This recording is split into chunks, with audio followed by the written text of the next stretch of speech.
L'éducation nationale conserve les mesures appliquées au cours de ces dernières semaines pour la prochaine rentrée des classes. Gestes barrières, lavage des mains, port du masque.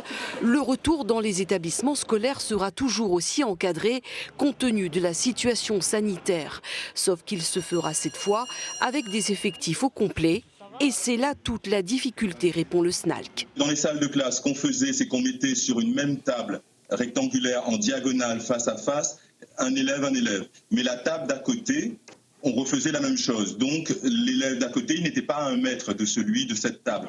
Par conséquent, c'était extrêmement difficile, pour ne pas dire infaisable. Donc à effectif global de 28-30 élèves dans une salle de classe, c'est très difficile à mettre en place. Protéger la santé des élèves et des personnels reste la priorité du ministère qui dit mobiliser à la prochaine rentrée des moyens supplémentaires dans le premier degré, un peu plus de 1600 postes. Mais les collèges et les lycées en ont aussi besoin, précise le syndicat.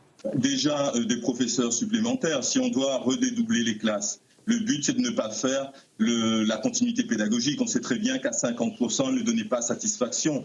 Le seul, d'ailleurs, intérêt de ce confinement pour le côté pédagogique, c'est qu'il a démontré l'utilité première et indispensable du face-à-face pédagogique dans une classe entre le professeur et ses élèves.